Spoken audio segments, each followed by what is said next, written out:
Doctor Shafiqur রহমানের x handle ID hack হয়েছে, অভিযোগ জামায়াত ইসলামীর। শনিবার বিকেলে দেখা যায় অপ্রত্যাশিত একটি পোস্ট। রাতে এই তথ্য জানান জামায়াত ইসলামের নির্বাচন পরিচালনা কমিটির সদস্য সিরাজুল ইসলাম। জামাতের আমির আমার অত্যন্ত পছন্দের বড় ভাই, তিনি 2 বার বক্তৃতা দিতে গিয়ে কোলাপস করে পড়ে গেছে। এইটা কি একটা রাজনৈতিক দলের নেতার জন্য কাম্য একটা বিষয়, কাম্য ঘটনা? এর ফলে কি জামাত আগাইলো না পিছাইলো? জামাতের কি দুর্নাম হবে? ওনার কি নেতৃত্বের সামর্থ্য নিয়ে প্রশ্ন উঠবে? না, এতে ওনার জনপ্রিয়তা বাড়বে। হিসাব করে দেখেন কারণটা কি?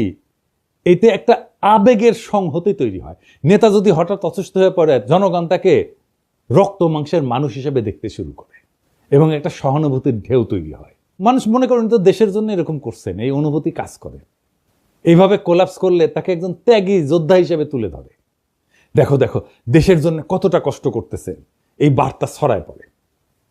পলিটিক্সে সবাই কথা বলে, কিন্তু সবাই কথা বলার মতো থাকে না।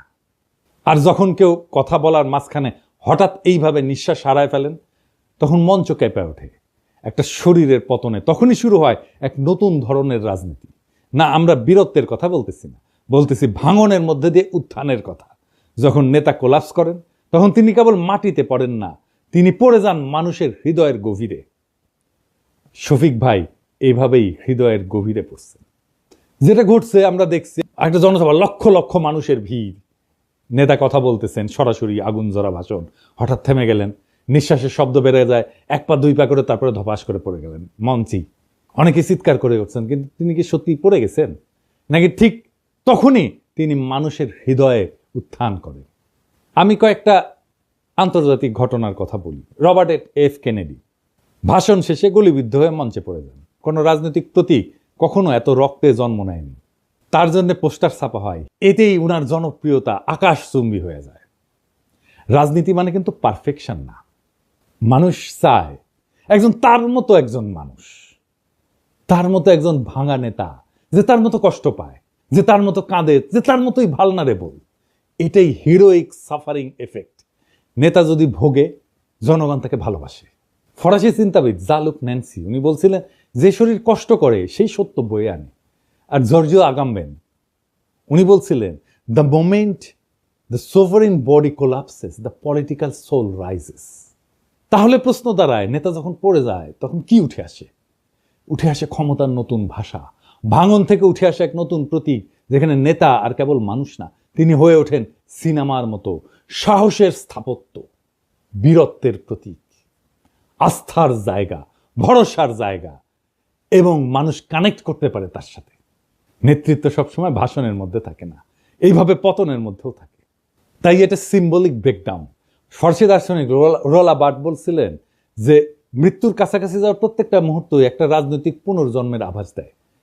নেতা যখন কোলাপস করে, তখন মানুষ বোঝে এই লোক নিজের চেয়েও বড় কিছুতে বিশ্বাস করে। আর এখানেই আসে এক গভীর থিওরি, যেটা আগে বলছি, হিরোইক সাফারিং এফেক্ট।